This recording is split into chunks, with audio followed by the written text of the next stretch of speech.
संबोधन के लिए मंडी संसदीय क्षेत्र की भारतीय जनता पार्टी की प्रत्याशी बहन श्री कंगना रनौत जी को मंच पर आमंत्रित करना चाहता हूं कि वो अपना संबोधन आपके बीच में रखे।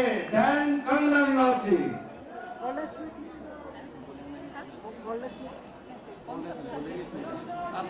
जय श्री राम, जय श्री राम, जय श्री राम,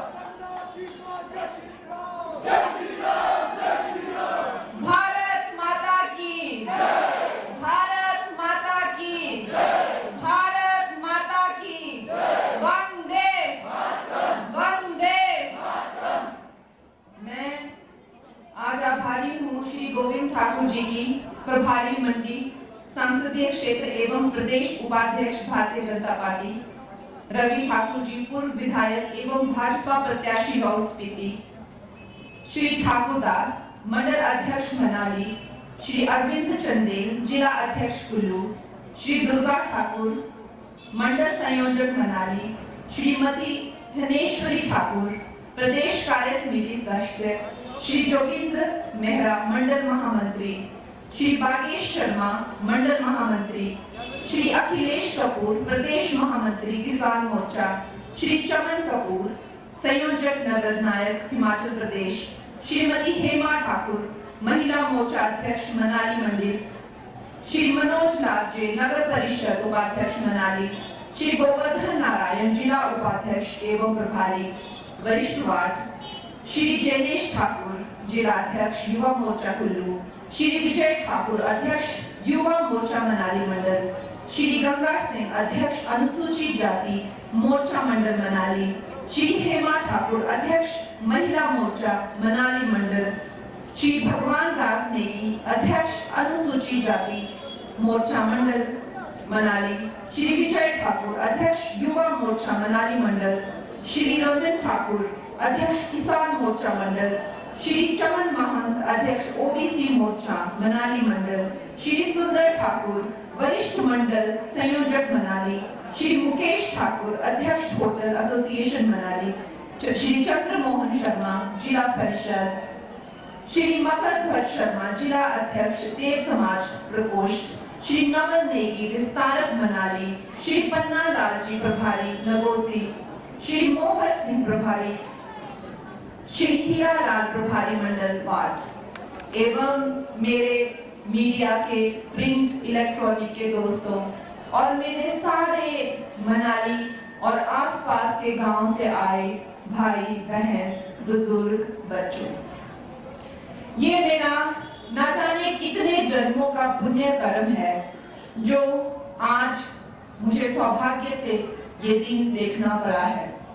क्या मैंने कभी सोचा था कि जिस जगह पर मैं बचपन में आती थी और सोचती थी कि यह अद्भुत जगह कितनी सुंदर है और यहाँ के लोग कितने सुंदर हैं, कितने मिलनसार हैं और कितने भोले हैं। उस वक्त मेरा मन हुआ था जो मनु ऋषि की जो ये तप भूमि है, हडिम्बा माता की जो ये भूमि है, इससे मैं किसी तरीके से जुड़ूं, इससे मेरा संबंध बने। और अवश्य ही वो दिन आया जब मुझे शहरों में बहुत ऊंचा मुकाम मिला, तो मेरा दिल ऐसा हुआ कि मैं गांव के किसी छोटे से कोने में जाकर गांव का एक सामान्य जीवन जीऊं और वहां के शहर के शोर शराबे से दूर कहीं अपना घर मनाली के किसी कोने में बनाऊं। और ऐसी कार्तिकेय स्वामी की भी कृपा मुझ पर हुई कि सिरसा गांव में मुझे जमीन मिली। गोविंद ठाकुर जी मेरे निकटतम पड़ोसी हैं, रवि जी भी मेरे पड़ोसी हैं। और ये इतनी विचित्र घटना है कि मेरे माता पिता जानते हैं कि जब हम वहां भूमि पूजन कर रहे थे और समस्त सिरसा गांव वाले भी, हमारे पंडित जी भी हैं जो कार्तिकेय स्वामी जी के मंदिर की पूजा पाठ करते हैं, कि वहां पे जब हमने पूजा के लिए नारियल रखा तो वो नारियल स्वयं ही फूटकर 2 टुकड़ों में हो गया। तो ऐसी विचित्र घटना जब वो हुई, जब मैंने कार्तिकेय स्वामी जी का आशीर्वाद पाया और उस गांव में मैंने घर बनाया, तो इतना सुकून, इतना अपनापन मुझे अवश्य ही पूरे विश्व में कहीं नहीं मिला है। तो मैं ये समझती हूँ कि मनाली मेरा घर है और यहाँ मेरा अपना घर है। तो अक्सर मेरे माता पिता कहते हैं कि तुम वहां पे अकेली क्या करोगी, तो हम तो सब नीचे हैं, तुम वहां पे अकेली क्यों रहती हो, तुम्हारा वहां पे अपना कौन है। तो मैं कहती हूँ कि मनाली का बच्चा बच्चा, मनाली का हर जन जन मेरा अपना है। तो दोस्तों, इस मनाली में आकर मुझे कभी भी परायापन महसूस नहीं हुआ और इसीलिए अब मैं प्रीणी में भी आप लोगों के आशीर्वाद से कुछ छोटा मोटा शुरू कर रही हूँ, एक रेस्टोरेंट। दोस्तों, नवरात्रि का ये तीसरा दिन है। इस पावन तृतीय नवरात्रि पे आपको पता है पूरा देश जो है वो देवी की पूजा में लीन है। माता का अनुष्ठान हो रहा है, छोटी छोटी बच्चियों को लाकर उनके पैर धोए जा रहे हैं, उनको शालुए दिए जा रहे हैं, टीकू दिए जा रहे हैं, बिंदिया लगाई जा रही है, प्रसाद और दक्षिणा दी जा रही है। इस तरह से हर जगह नारी शक्ति की जो है पूजा हो रही है, वंदन हो रहा है। लेकिन जो कांग्रेस की महिला विरोधी सोच है, जो उनकी दुष्ट सोच है, वो नवरात्रि में भी उस दुष्ट सोच को कोई विराम नहीं देते हैं। जब से मेरा नाम अनाउंस हुआ है, इनके इतनी मिर्ची लग रही है, इतनी मिर्ची लग रही है कि दिन रात मुझे अपमानित करने में, दिन रात मुझे कलंकित करने में, मुझे दोष लगाने में दिन रात लगे हुए हैं। नवरात्रों में भी इनको चैन नहीं है।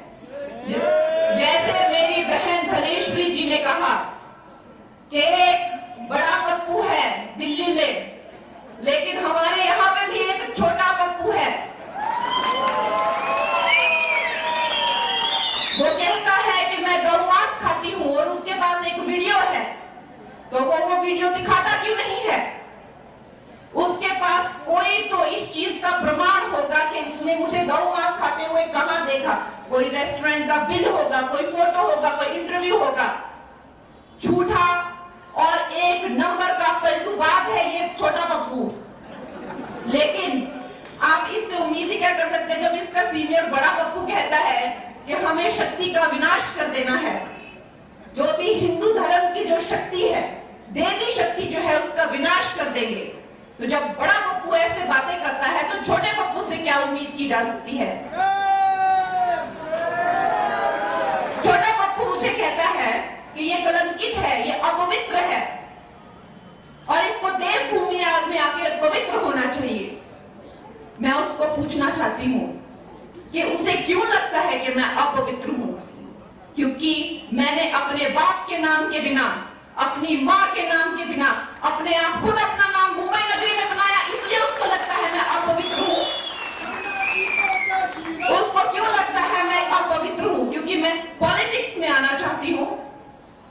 उसकी क्यों जलती है कि मैं पॉलिटिक्स में आना चाहती हूँ? मैं अपनी महिला बहनों को पूछना चाहती हूँ कि ये जो पुरुष प्रधान समाज है, आज तक हमने इनको वोट दिए हैं, आज तक हमने सब सपोर्ट किया है, लेकिन आप अपनी आंखें बंद कीजिए और अपने आप से पूछिए, जब आप सोचते हैं कि सेंटर में कितनी महिलाएं हैं, मिनिस्टर कितनी महिलाएं आपके सामने आती हैं? 2-3। आप जब राज्य में सोचते हैं कितनी महिलाएं मंत्री या मुख्यमंत्री हैं, कितनी महिलाएं आपके आंखों के सामने आती हैं? 2-3। यही क्या हमारी बेटियों का भविष्य है? आज जब मैं पॉलिटिक्स में, ये पुरुष प्रधान समाज में, अगर आपकी मनाली की बेटी, अगर आपके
सर्वोच्च नायक है, सर्वोच्च प्रधान है, सबसे बड़ा प्रधान सेवक है। ये वो भारत है। मैं गरीब घर की बेटी, मैं ये चुनाव जीतूंगी, लड़ूंगी और बार बार जीतूंगी।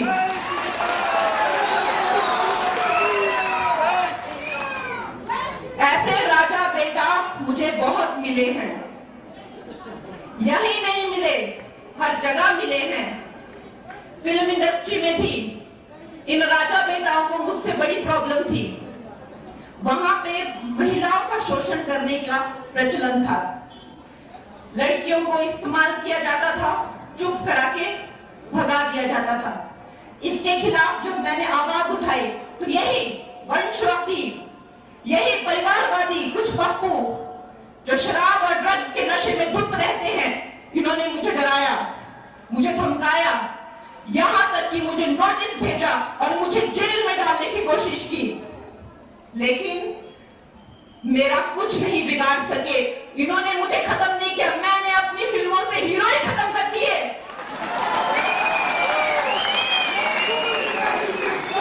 मैंने ऐसी ऐसी फिल्में बनाई जिनमें से मैंने हीरो ही खत्म कर दिए। और मेरा साथ किसने दिया? मेरा साथ इस भारत की जनता ने दिया, एक एक नागरिक ने दिया। और फिर भी मैंने फिल्मों को सफल बनाया। फिर एक और पप्पू मेरी जिंदगी में आए, उद्धव ठाकरे, जिन्होंने मुझे फिर डराया, फिर धमकाया, यहां तक कि उन्होंने मेरा घर तक तोड़ दिया। लेकिन आज वो भी ये तमाशा देख रहे हैं कि उनके जैसे उनकी जाति के कितने बिगड़े हुए बिगड़ैल मुझे डराने की कोशिश कर रहे हैं। लेकिन फिर भी मैं इस मंच पे हूं और फिर भी मेरे पास पूरा जनता का साथ है। तो मैं इस मनाली की धरती से, माता हडिम्बा की धरती से ये प्रण लेती हूं कि मैं यहां वापस आऊंगी। और आप लोग जब मुझे विजय बना के यहां वापस लाएंगे तो हम अपनी बेटियों के लिए और अपने समाज के लिए एक बहुत बड़ा उदाहरण बनाएंगे कि हमारी बेटियां हर क्षेत्र में लड़कों के साथ चलेंगी और बिल्कुल पीछे नहीं रहेंगी। मेरे प्यारे दोस्तों, ये जो नया भारत है कितनी तेजी से विकास कर रहा है, कितनी तेजी से विकसित हो गया है। और हम अभी भी वही फंसे हुए हैं कांग्रेस की झमेलों में। अब ये बात गई, ये बहुत पुरानी बात है, ये कांग्रेस की बात बहुत पुरानी बात है। इनके झांसे में बिल्कुल मत आइए। इन्होंने आपकी मासूमियत का और आपकी शराफत का फायदा ही उठाया है। कहां मिले आपको 1500 रुपए, कहां मिली आपको नौकरियां? इन लोगों के झांसे में मत, सारे देश ने इनसे मुंह फेर लिया है। अब आप लोग वापस उस दुनिया में मत जाइए जिस दुनिया में हमारा भारत भ्रष्टाचार से, गरीबी से और करप्शन से पूरी तरह से पीड़ित था। वापस उस जगह मत जाइए। अब हम बहुत आगे निकल चुके हैं, वो करप्शन की महामारी से हम बहुत आगे निकल चुके हैं। कहाँ तो हम 11वें नंबर पे थे, अब हम 5वें से तीसरे से पहले नंबर की बातें कर रहे हैं। ऐसी इकोनॉमी हम बन रहे हैं। नेशनल हाईवे यहाँ पे देखिए मनाली में क्या कितने सारे रोड्स आ गए हैं।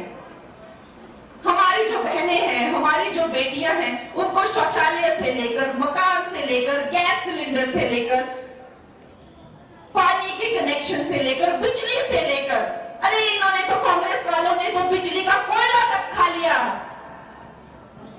हर स्कैम से, हर करप्शन ने इन्होंने कुछ नहीं छोड़ा। जब आजादी के 70 सालों तक भी हजारों गांवों में बिजली नहीं थी और वो बिजली गांव में लाकर दी नरेंद्र मोदी जी ने। जब सब कुछ ही हमें नरेंद्र मोदी देते हैं तो हम फिर किसी और को वोट क्यों दें? दोस्तों, ये हमारा बहुत बड़ा मौका है। ये हमारा वो मौका है जब आपको अपनी बेटी को आगे करके, देखिए जो मेंबर ऑफ पार्लियामेंट होता है वो सेंटर से कनेक्टेड होता है और सेंटर में जिसकी सरकार होगी काम तो वही कर पाएगा। और ये सारा दुनिया जानती है, सिर्फ भारत नहीं, सारी दुनिया जानती है कि आएगा तो मोदी ही।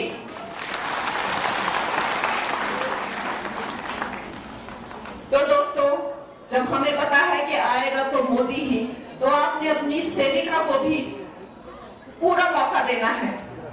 और ये जो लोग कहते हैं कि आती है और ढिंचक ढिंचक करती है, मैं उस बंदे को बुलाना चाहती हूँ और उसको अपनी फिल्म का मैं एक सीन दूंगी, और अगर वो मेरी फिल्म का वो सीन कर दे तो राजनीति को क्या, मैं भारत छोड़ के चली जाऊंगी। अगर वो मेरी फिल्म का एक सीन जो मैं उसको दूं तो अगर वो कर दे तो राजनीति तो क्या, मैं भारत छोड़ के चले जाऊंगी। कला हमें नहीं हम कला को नहीं चुनते हैं, कला हमें चुनती है। कला साक्षात सरस्वती है, सरस्वती को कोई नहीं छोड़ता, सरस्वती ही मनुष्य को छोड़ती है। तो वो मुझे क्या बताते हैं कि मैं क्या हूं, मैंने उनको चुनौती दी है। मुझे कहते हैं इसको क्या राजनीति आती है। अरे मैं पूछती हूं तुम्हारे पास क्या डिग्री है राजनीति की, मुझे दिखाओ। तुमने राजनीति में डॉक्टरेट की है क्या, क्या आता है तुम्हें, मुझे दिखाओ वो डिग्री। राजनीति एक भाव है, सेवा करने का एक भाव है, जो राजा में आ सकता है, रंक में आ सकता है, अनाड़ी में आ सकता है, भिखारी में आ सकता है, नारी में आ सकता है, बच्चे में आ सकता है। राजनीति सिर्फ एक भाव है।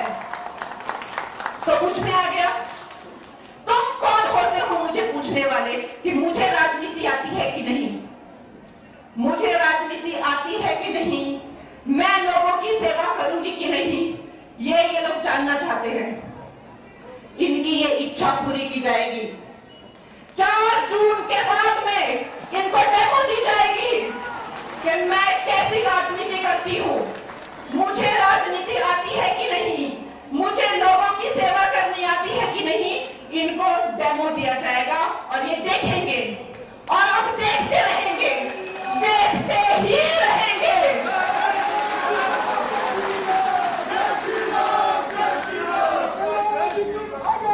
दोस्तों,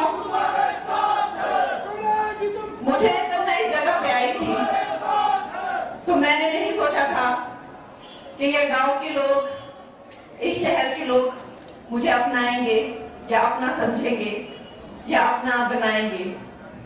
लेकिन देखिए क्या कार्तिकेय भगवान की कृपा हुई है, क्या माता हडिम्बा की कृपा हुई है कि मेरे गांव से भी बढ़कर न जाने कितने लोग, कितने गांव मेरे साथ आकर जुड़ गए हैं।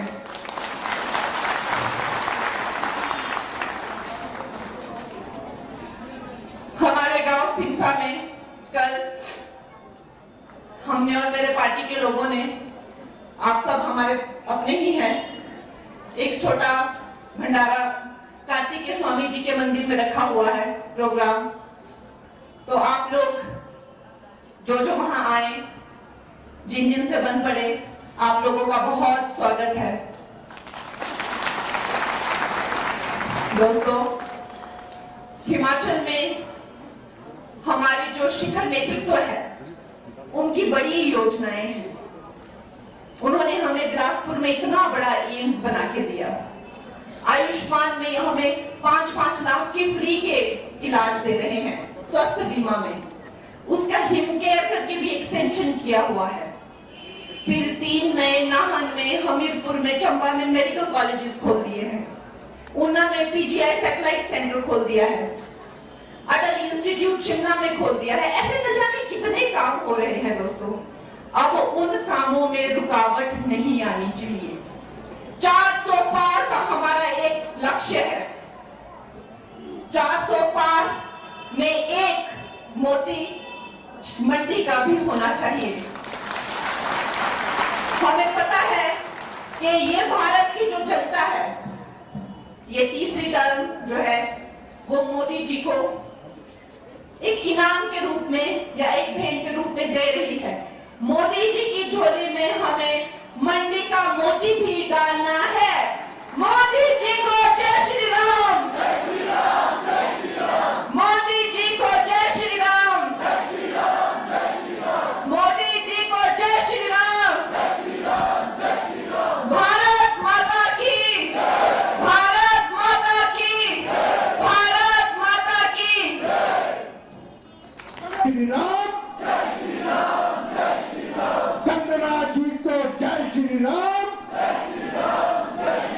को धन्यवाद। जय हिंद। धन्यवाद गोविंद जी। यही समय है, यही